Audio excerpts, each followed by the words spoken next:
तो में एक चीज और बताएं नए दोस्तों के लिए आइए जी क्या जी उड़ा के परिंदा आजकल देखें। पहले पहले जो वक्त था ना, एक अच्छे उस्ताद की परख करके ना बंदा बैठता था उसके पास बिल्कुल यही नया बात है। कि यार हम ना इनसे कुछ सीख जाए।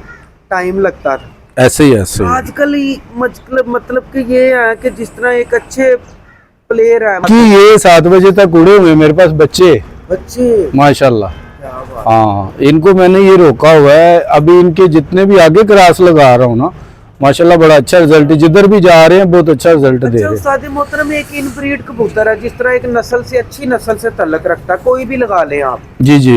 एक हाथ क्रॉस डालने जल्दी सीधा हो जाता है या थोड़ा 2-3 हाथ। सलमान भाई बात पता है क्या है, सीधी सी बात ये है कि देखिए आपने कोई भी जोड़ा लगाना है ना, आपने तजर्बा करना है सिर्फ उस पे। ठीक है। जहाँ पे आपका तजर्बा कामयाब हो जाता है वहां पे आप रुक जाते रुक हैं। जाते हैं। ठीक है ना। बिल्कुल जरूरी नहीं है कि आप हर नस्ल को पकड़ के लगाएंगे तो वो हर नस्ल हर दफा तो नहीं उड़ती, बिल्कुल ठीक। तो वो आपको थोड़ी सी मेहनत करनी पड़ती है, तजर्बा थोड़ा करें, जो अच्छा उड़ गया उसको वहीं पे रोक दे, बाकी दूसरे तजर्बे करें आप। बिल्कुल सही। अच्छा उस्ताद मोहतरम, कबूतर की रिकवरी जिस्म में होती है। मतलब कि कबूतर देखें कबूतर, एक फर्ज करें जेठ में ये बाजी उड़ रही हैं, अब आगे जी जी बड़े तगड़े मुकाबले हैं। बिल्कुल। अब देखें एक परिंदा उड़ के आया, तकरीबन 4 बजे बैठ रहा है या 3 बजे बैठ रहा है खाली, ठीक है ना? बिल्कुल बिल्कुल खुराक पे फिर लोग थोड़ा गर्म भी करते हैं, जाहिर बात है। ऐसे ही है। अच्छा, कितनी देर बाद कबूतर की रिकवरी हो तो वो कबूतर अगली बाजी के लिए मैं तैयार है? आपको ना एक सिंपल सी बात बताता हूँ, अगर आप उनकी खुराक अच्छी, उनका खाना अच्छा रखते हैं ना, ठीक है। तो आपका कबूतर रिकवरी के लिए जाता ही नहीं है। कबूतर आपका बिल्कुल फिट ही रहेगा, फिट ही रहे। बिल्कुल फिट रहेगा। डक बाई डक पे भी आपका कबूतर आपका फिट रहेगा गर्मी के अंदर, और वैसे भी उसमें ये होता है कि आपने सिर्फ कबूतर को ताकत देनी है। ताकत देनी है। अगर आप कहीं पे भागते हैं ना तो आप अपनी खुराक पूरी करते हैं तो फिर वापस भागते हैं।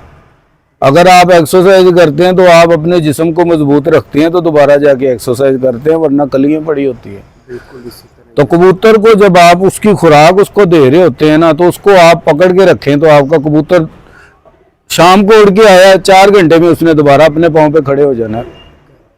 जब आप उसको खुराक अच्छी दे रहे हैं तो कोई फर्क नहीं पड़ेगा, कुछ भी नहीं होगा।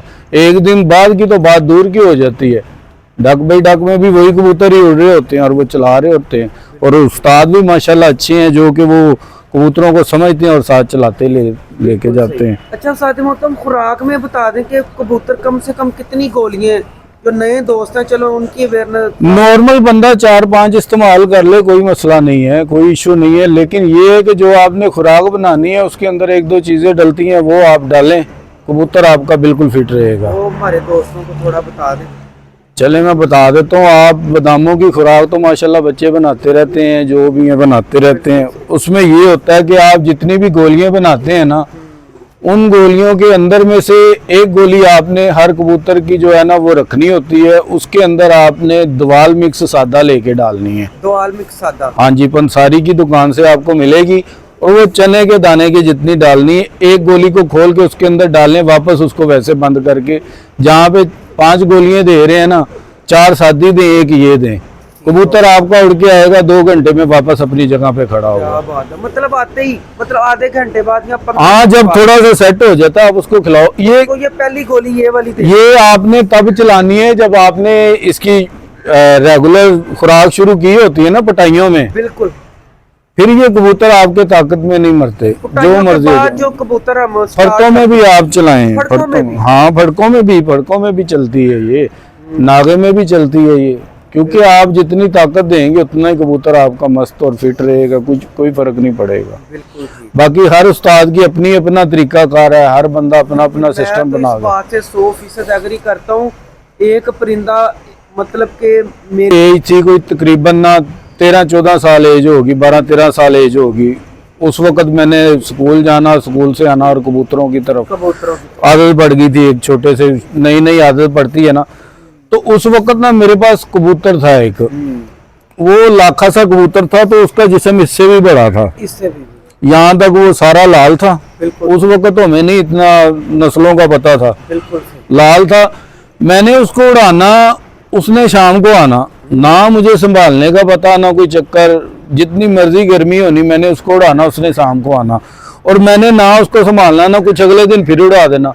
वो उस वक्त की बात कर रहा हूँ, अब से आप लगा लें कोई 27, 28, 30 साल पहले की बात कर रहा हूँ मैं, ठीक है। और उस वक्त कबूतरों को फर्क ही नहीं पड़ता था। फर्क ही नहीं पड़ता। तो उस वक्त चलता भी क्या था, खाली गंदम या बाजरा, और दूसरी कोई चीज नहीं होती थी, चने गंदम बाजरा। हमने बाजरा थोड़ा सा ला के डाल देना, उसी पे वो उड़ रहे होते थे। अच्छा उस्ताद मोहतरम, एक थोड़ा सा इधर और बताइए, कबूतर क्रास में जितना डलेगा कबूतर मजबूत होता है या उसमें क्रास में देखें, क्रास भी कोई ऐसे अच्छे साथ चलते रहते हैं जो कि आपके कबूतरों को आगे चला के ले जाएं, बिल्कुल, वरना क्रास 2 से 3 ही अच्छे होंगे, उसमें आपके कबूतर भी मजबूत रहेंगे, कबूतरों की वापसी भी होगी और आगे कोई चीज भी चला लेंगे। जब आप चौथे 5वें या हट के ओवर उड़ाने वाले क्रास पे ले जाएंगे ना, तो फिर वो आगे जाके अपनी नस्ल नहीं बना सकते, वो वहीं पे खत्म हो जाते हैं। बिल्कुल।